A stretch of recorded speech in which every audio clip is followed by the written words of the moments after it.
Hi, guys. To better help other people who are unaware of what gang stalking is, instead of just saying psychological torture or psychological abuse, I also decided to call it psychological harassment because that's technically a big part of what it is. So I wrote down the definitions for those of you who didn't feel like getting a dictionary and looking it up for yourself so that you could have a better understanding of what those two words together might mean. So I started off with harassment first because most people know what harassment is. It's unwanted, uninvited, and unwelcome and causes nuisance, alarm, or substantial emotional distress without any legitimate purpose. It doesn't have to be a legitimate purpose for someone to harass you. Now, the second definition, psychological, of affecting or arising in the mind, related to the mental and emotional state of a person.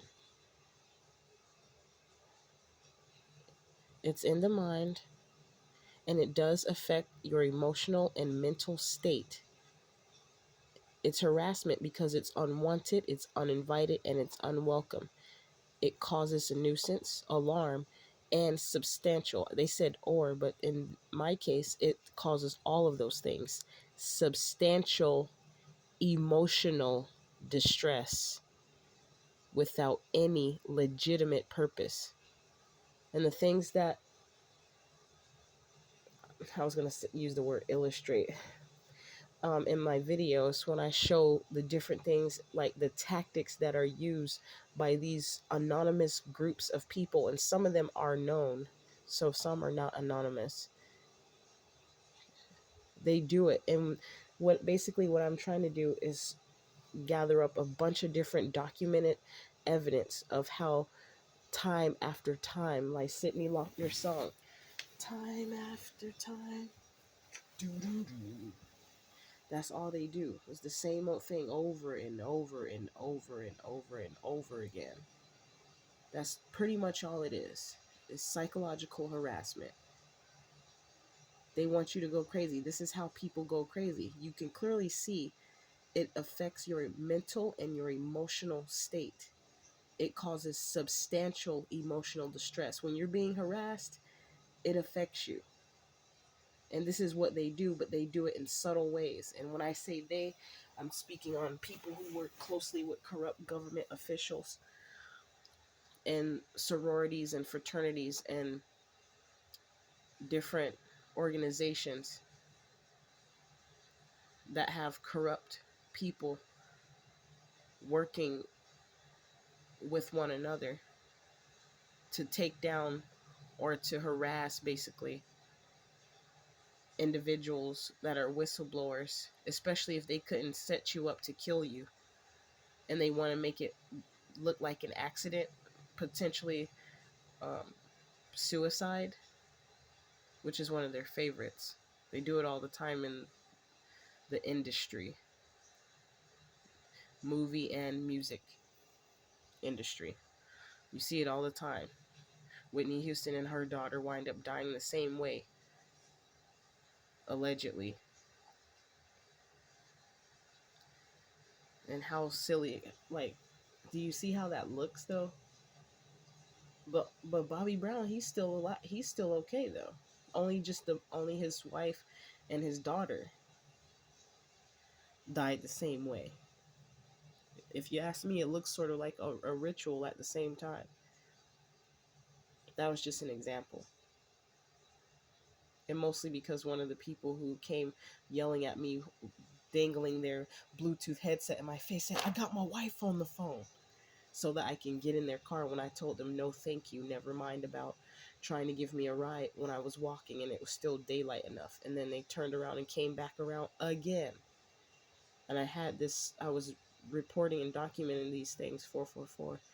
My phones, and I had too much evidence that showed the orchestration of this trafficking and harassment.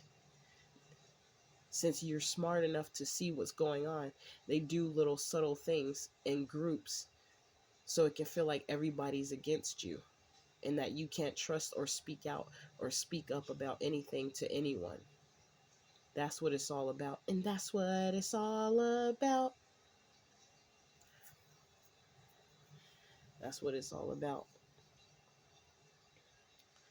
I was copying off the Hokey Pokey song. Okay, I don't know where that came from. Just like right before I made this video, for some reason the Chipmunks, we're the Chipmunks, Chipmunk. See, that's my slightly adult child like side coming out. I used to say I'm kind of goofy, but I don't like to use that name anymore because people made goofy be a bad thing. Like, oh, you a goofy.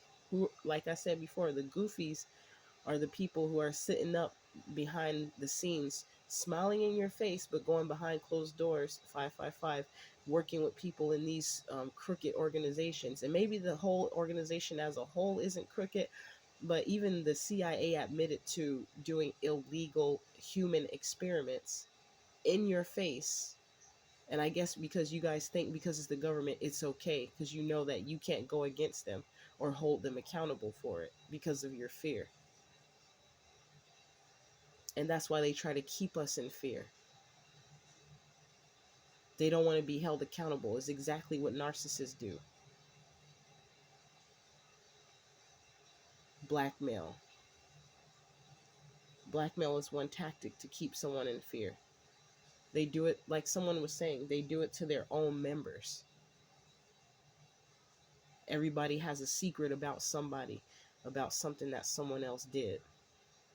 They're all holding something against each other. Somebody knows something about somebody else. And they hate people like me who would be willing to expose their own self. Meaning you can't hold nothing over my head that I won't admit or confirm or explain.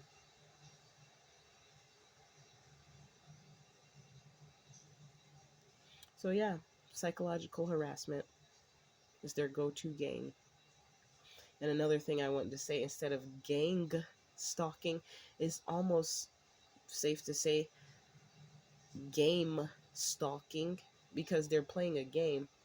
And it's a dangerous one at that, because if you fall prey to substantial emotional distress that affects your mental and your emotional state, that's dangerous. And sometimes they use that against you. They make you weak to that point to cause you to do things that will get you to do something that they've wanted to get you to do. So it's almost like you sacrifice yourself, but not in a good way. Like what I'm doing is considered, like I consider it sort of like a sacrifice itself, because I know me revealing this type of stuff in the way that I'm doing it could be considered dangerous, but they've already been trying to kill me and do set up stuff anyway, so might as well open my mouth and speak out. Because when I wasn't a threat, I guess they seen it ahead of time that I would be, so that's why they tried to take me out and set me up and be sneaky and try to make it seem like I was a certain way to tarnish my character, to basically blackball me from being able to work at certain places so that I couldn't move ahead, setting it up for me to lose my kid in the system. This is happening to people across the world. I mostly only know about it happening to people that are in the United States, but I heard stories of it happening to people in the United Kingdom as well. So apparently this is some sort of secret that was hidden in plain sight, and more people are starting to speak up about it because we're tired.